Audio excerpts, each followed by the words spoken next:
It's a glorious fall day in Southern California. 70 degrees and sunny. October 16th, 2018 looks like a very typical day in Los Angeles. But today is anything but typical. I'm sitting in the emergency room at Baldwin Park Hospital. I grab my husband, Brian's, hand. I'm staring at our hands, which is not unusual. My very melanated hand and the contrast between his very non-melanated hand still makes me smile and snicker a little, even after 25 years. But today, I'm holding his hand tightly, and I'm struggling to let go as they're wheeling him away to take him to get his leg x-rayed. Brian has been in a motorcycle accident. A woman cut out of the express lane, clipped the front of his motorcycle, and sent him flying over the handlebars. His leg is badly lacerated and a bit mangled, and they're taking him for x-rays to see if his leg is salvageable. I'm sitting there and my heart is beating so loudly, I'm thinking other people must be able to hear it. And there's so much fear in my body that it feels like I am choking. And I'm thinking to myself, things can't get any worse. And then my phone rings. And I look at the caller ID and it says, Kaiser Medical Center. See, a few weeks before, I had taken a series of tests to see if I would be a suitable kidney donor for my mother, who's in end-stage renal failure.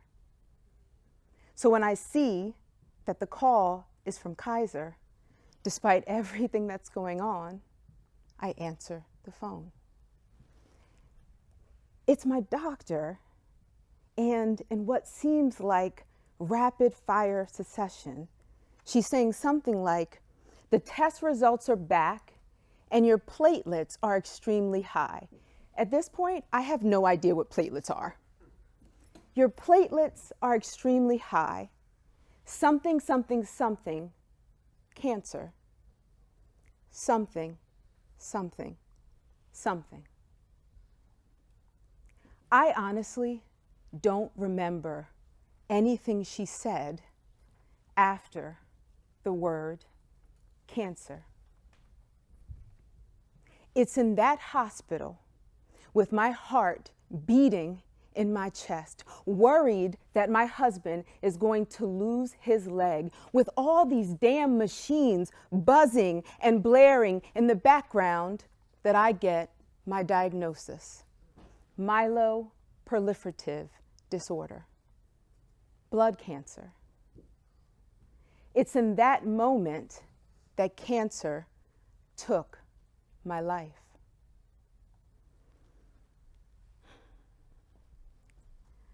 My name is Monique King-Viehland. I'm a coach, a consultant, a speaker, and a good troublemaker. I coach Black and brown women, queer, transgender, and gender expansive folks, leaders in the movement, on how to show up as their authentic selves.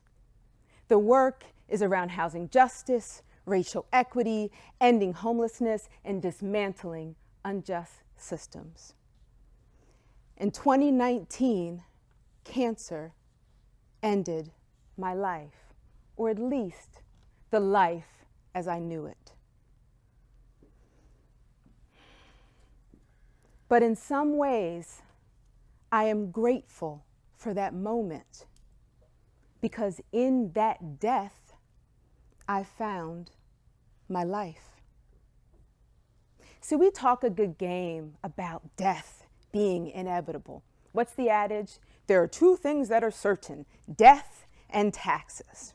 But the fact is, we don't really know we're going to die until we think we're going to die, until a rare blood cancer enters your life and blows it completely to hell. There are 333 million people in the United States, and only 20,000 people annually, less than 1%, are diagnosed with the kind of cancer that I have. We don't really know we're going to die until we think we're going to die. But as I said, in some ways, I am grateful for the death of that woman in that hospital with those machines buzzing and blaring in the background, because in that death, I found my life. A life full of love. It is January 2022, and my boss, like many bosses at the time, offers everyone in the organization a wellness week. 5 days off on them. Okay, technically it was 4 days because of MLK Day, but you know, whatever. We're not gonna mince words, right? 5 days off, but it's January. My kids are in school, my husband's working, so I'm like, fine, I'll just stay at home and hang out. And then I thought, nah, I'm not doing that. I open up my phone, get that Airbnb app, and I type in tiny house. Couple filters later, I want to drive, I don't want to go too far, I want to be someplace safe, someplace I don't want to go, and I come across the Honey House in Charleston, West Virginia. I drive down to the Honey House, stop by the grocery store and pick up some staples, and I get there, and it is the cutest little gray cottage, surrounded by trees with a bright yellow door. It is cute as a button. I go into the Honey House and I don't leave for a whole week. I spend the week eating ramen noodles. Why? Because I don't cook. I drink beer. Why? Because I love it. And I watch reality TV. Why? Because it's trashy and awesome. I have an amazing week. I only leave to take walks along a beautiful creek nearby. And in that moment, I think, girl, you have to do this more for yourself. You have to love yourself as much as you love your friends and the people in the work. See, y'all, I love hard, but I wasn't loving myself hard. And in that moment, I resolved that in this life full of love, I was going to love myself first and foremost. A life full of intention. It's now fall 2019. It's a little over a year after my diagnosis, and I find Campowerment. It's hard to describe Campowerment and just how magical it is in a couple of words. But in its simplest form, it's a women's retreat that focuses on self-care and play. I'm talking to a friend of mine, and she recommends that I have to go to camp because I'm feeling lost.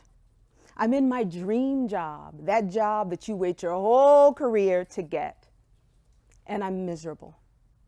And it's not just about the cancer. So I resolve and I drive up to beautiful Ojai, California, to go to Campowerment. And I get there and it is gorgeous. However, we are in the series of another set of wildfires in Southern California. So my friend, who I'm going to meet at Campowerment, is actually on her way back to New Jersey because her plane has been diverted and cannot land. So now I'm at Campowerment, feeling lost and alone. I get up the next morning and all of these women are walking around talking about how extraordinary Campowerment is, and they went to this workshop and they did yoga and all these things are happening. And I'm like, all right, I'm ready, I'm locking in. Okay, it's gonna be great. And I go to my first workshop, and it's on tapping into your inner goddess warrior. Yes, all right, let's do this. I go to the workshop, they put everybody in a meditative state, and I fall immediately asleep. I wake up, and everybody is like, girl, my goddess, she was covered in yellow, all these things happened, she was amazing, and I saw this, and I saw that, and I saw the inside of my eyelids. Now I'm feeling more lost. Now I'm feeling more alone, and I'm feeling like a failure. Why is this not connecting for me? I go to lunch and I sit down at a table, and one of my bunkmates, Sonia, comes up to me, and it's as if she knew what I was thinking. And she said, Monique, it's okay. Camp didn't click for me at first either. I almost cry. Take a deep breath, and I'm like, you know what, girl? You're gonna lean in. It's gonna be okay. You're gonna have fun. I go to another workshop and another workshop, and over the course of a couple of days, I realized the universe had given me a gift I hadn't even seen right in front of me. My bunkmates, bunk 14. Yes, yes. Representing right here in the audience and on the Zoom. Bunk 14, ATBOF for short, a tad bit of fuckery. And that's exactly what we are. 9 women. We could not be any more different. But when I tell you that it is a beautiful mosaic that I didn't even know I needed. They are glorious. They are so magical that sometimes I think this must be what it's like to be a part of a coven.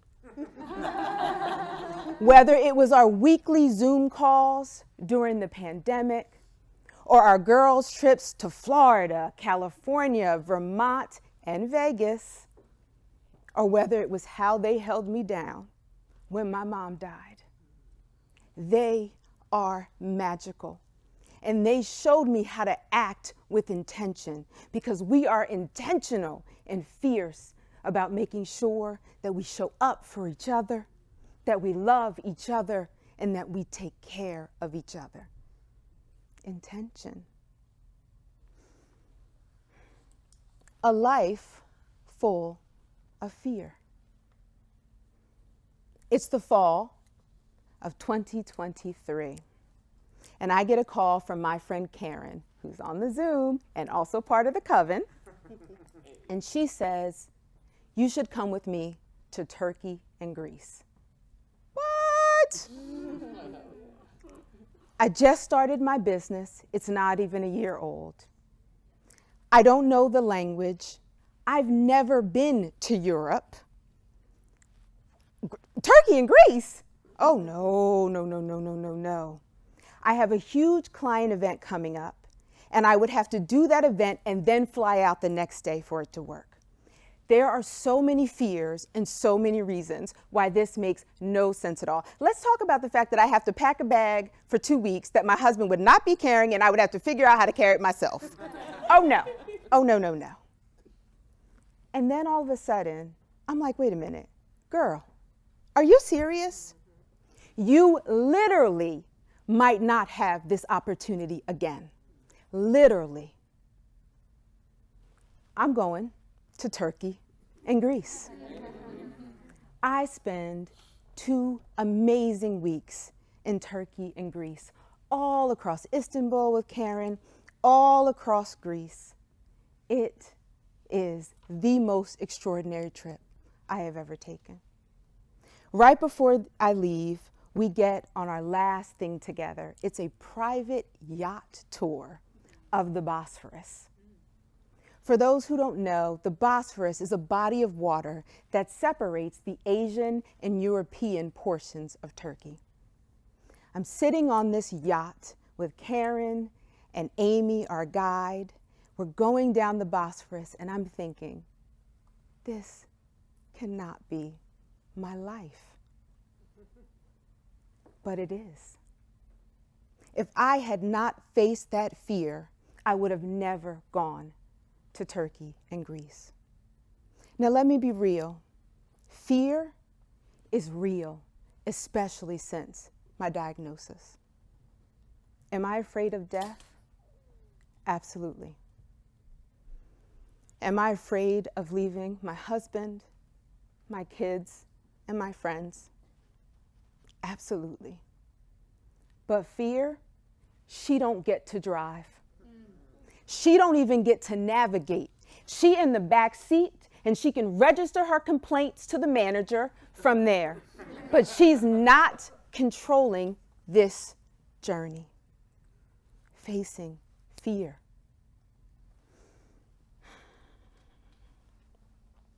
A life where I embrace it all. Before my diagnosis, I used to ride motorcycles. Okay. It was a Vespa, right? But it was 2 wheels, and I was in the wind. But after my diagnosis, I could no longer ride. Between the chemo meds and the blood thinners, riding was not an option. It made me sad because I remembered I used to commute from my house down through this beautiful neighborhood called La Cañada Frontridge, and it was gorgeous. There were all these lovely houses, and I would sit there looking at all the houses as I drove into town. I'd come down to the bottom of the hill, and I could smell the freshly baked bread at this local bakery. I loved being in the wind. But after the diagnosis, no riding, not even on a bicycle. No more dance classes, no aerobics. The most cardio I was getting was a brisk walk. That was it. But last year, my doctor cleared me to ride.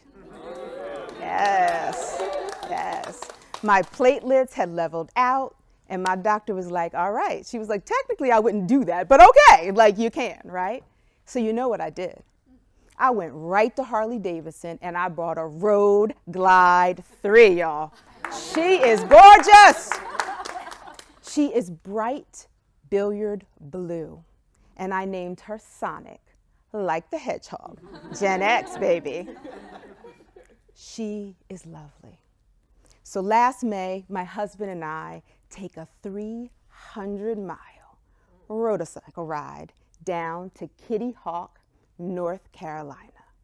And as we're riding down to North Carolina, we're rolling down the highway, I look up and the sky is so incredibly blue and the clouds look amazing and the sun is shining. And all I feel in that moment is gratitude for being back in the wind, embracing life fully. Listen, there are no guarantees. Not for me, not for you, or you, or you. You have to live life to the fullest as if there are no guarantees. Don't wait for something to blow it up before you realize that you need to step in and fully embrace your life. That is my wish and hope for each and every one of you. I have an offering. I'm a choose your own adventure kind of girl, so feel free to accept the offering or not. But if you're comfortable, I'd like to offer a prayer. If it sits right in your body and you're comfortable, I'd ask for you to close your eyes if that's available to you. And if not, you can just look downcast. Here is my prayer for you. May you love hard and start that with loving yourself.